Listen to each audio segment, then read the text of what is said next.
Okay, so I'm going to be interviewing Mrs.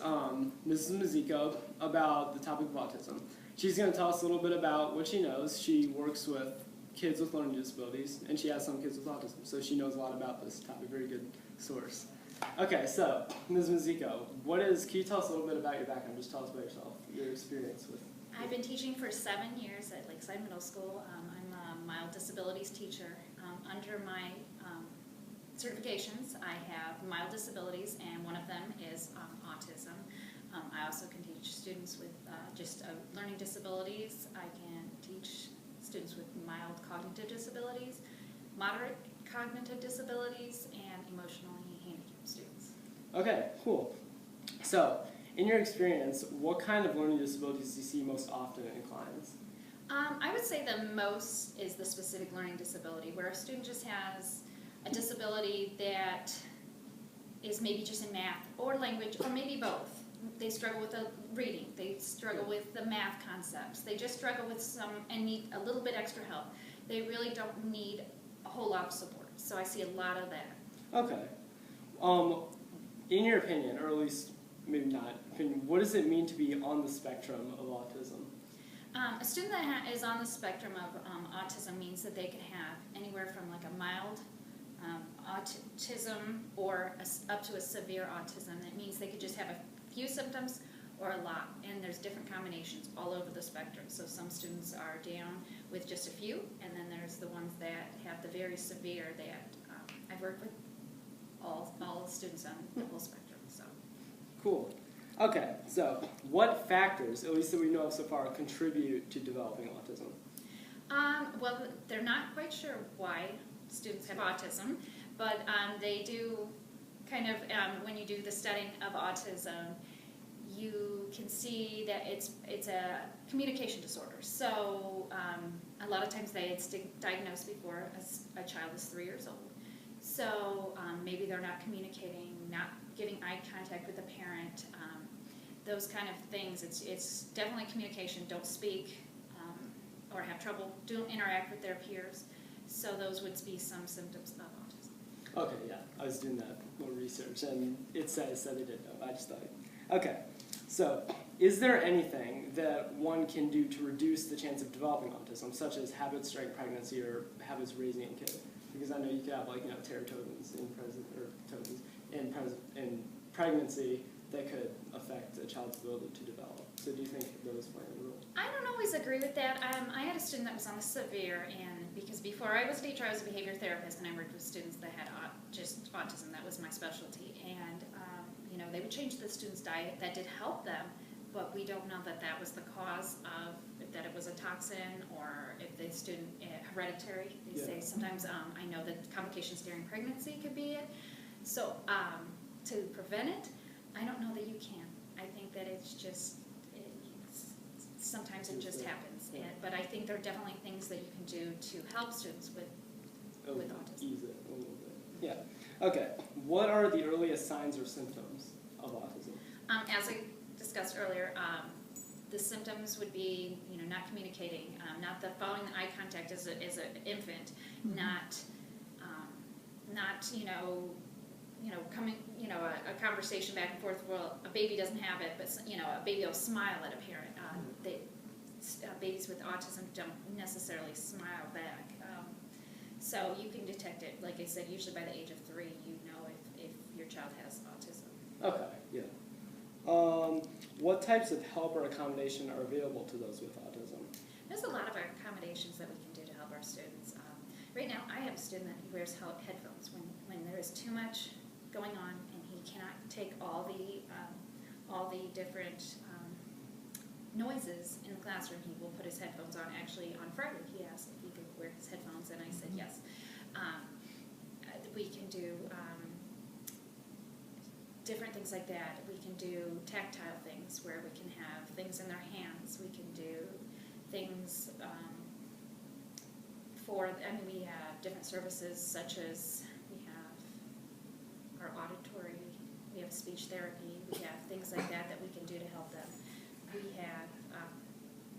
can give them extended time on tests so that they can take their tests longer in case they are distracted by things. We can give them there's a long list of things that we can do to help them and make it easier for them to do better in school. Okay, and so is it like, this isn't really on the script, but is it just kind of, is the sensory thing, like where they get overwhelmed easily, is that just always a symptom of autism, or is that something that commonly accompanies it? Like, is that one of the, basic side effects of autism? Or? I definitely, they don't like noise. A lot of them we put on a special ed bus so that they don't have to ride the bus with the greater amount of students, so that they don't have all that noise in the bus and all that anxiety, because all that will cause, like I said, with my one student that wants to put on the earphones, he gets anxiety, and so he just needs to block the things out to be able to calm down. So yeah, I would definitely say that. I mean, I think that the whole communication, us interacting sometimes is overwhelming for them. Yeah, so do they just have is it in how they perceive it, or is it their actual senses that are just taking in the information in an abnormal way, or is it how they process it cognitively, how they process Well, I'm not exactly sure on that one. I know that it is their wiring in their brain is not the same as yours. Mm-hmm. So whether it be because they they're an overload, or what how they're coming to that, I'm not quite sure. Okay, yeah, there were many answers to that in the internet, so I was just wondering. Okay, so of these types of accommodation, which ones would you recommend and why, if any? Which ones would you say are better than? Definitely, all my students are taking speech therapy, so they work with a speech therapist 20 minutes every week. I would even recommend more time if possible. Yeah. That's just in the school. What we can offer is 20 minutes.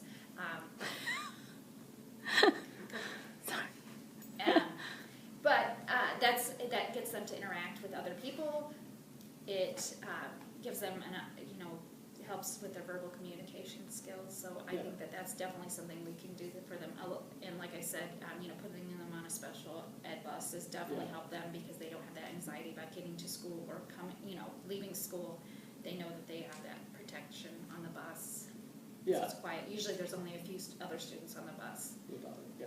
Do a lot of schools do that, or is that Is that what a Fort Wayne Community School thinks? I'm going to say that would be a general public school thing. I don't think that private schools can offer as many accommodations such as that, but definitely in the public school system, those are norms. Yeah, okay. So any school system would offer those. Okay.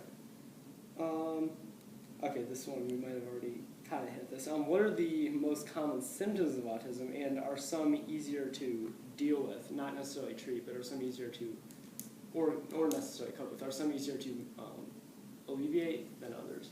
I would definitely say that communication is the definite number one. These students are either very quiet or very vocal, in the sense that they will just talk out whatever is on their mind during the middle of class. They don't wait to raise their hand. They know the answer. It's coming out. Yeah. They don't understand. I wait my turn.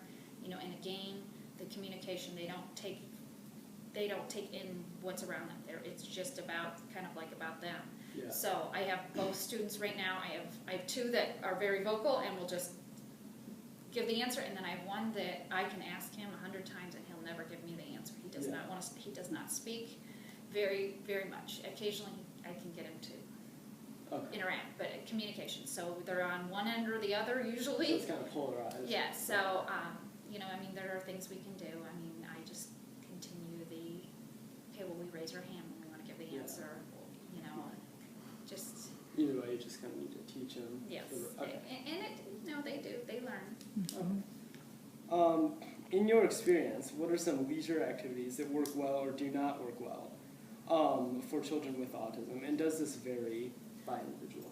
I would say definitely varies by individual. I had a student many years ago that loved to run and be part of sports, so it was good for him. Now, granted, he would just kind of run. We put him on soccer, and he just ran up and down the field. He didn't really kick the ball and interact with the other students, but it was good for him to be out and getting some exercise. I would just generally say, though, individual sports that they can participate in would be better for students with autism, because they are so self-centered that they would be better off to do something that would be not such a team sport like basketball, but maybe I'm thinking like karate, things like that, where they that they compete with themselves. Yeah. And that way they don't have to be competing with someone else. I think something like that would be good because motor skills are another issue sometimes with students with autism. So getting them to do that would be great. So I definitely think they can participate in sports. I know your school has a chess club. I think that would be wonderful for Yeah. them. You know, a lot of most students with autism are very brilliant, and so you know that would be something for a way for them to excel and even compete with other people. But yet they're on their own team. Okay. All right. Are there subjects in school that are easier to teach to autistic students? Yes and no, probably no. I would say that, you know, I think that, you know, they are very smart. You know, generally a student with autism is a very smart person, and they, you know, they can excel, but they can also not excel because sometimes they have those disabilities that cause them to not complete work, or, you know, there's too much going on and they're on overload so they don't do their work. It's not necessarily that they can't or they don't know how. It's that there's just too much going on and they don't complete the work. Okay. So, Okay. not necessarily a better student, you know, I could say math, I love math, so I'll always say math is easier to teach Yeah. because it's numbers. Okay. Looking forward, what are some certain career paths that you think are better suited to individuals with autism, or like what aspects of a career do you think are favorable for them? Maybe research would be good. I know that, you know, that's another individual job where you work in a lab, usually by yourself, and do, you know, jobs that they could do by themselves. They're not going to work in the grocery store as the greeter. They're not going to work on a team. They're not going to be team participants. Again, they need a job that they can do without interacting maybe with the public. That, you know, I do know a teacher that has autism. He's on the spectrum, and so he says it's very much outside his comfort level. So he's pushing himself to do that. But he says sometimes he gets so obsessed on some things that it's hard for him. That's crazy. I never knew that. Yeah, he works at Northrop. That's cool. Oh, wow. Okay. And what do you, this is kind of a concluding question, what do you like most about working with children with disabilities, and what about autism specifically, if anything? I just in general, working with students with disabilities is rewarding. I mean, any student's rewarding. I love to see them make their goals. They love it. They come in, you know, they're happy. They're excited when they pass a test. They're excited when they can do something that maybe they hadn't done in the past.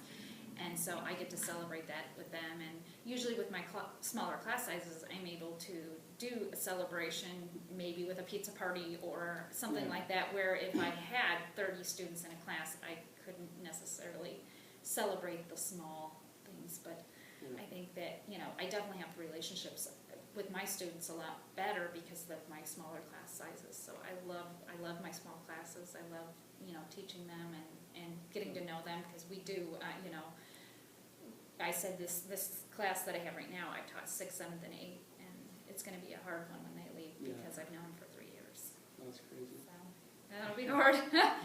But then there'll be a new group coming in next year, so you know, I look forward to the new students and getting to know them. All right. Well, that's awesome. It's very interesting. Thank you for taking time to have the interview. And Signing off. see.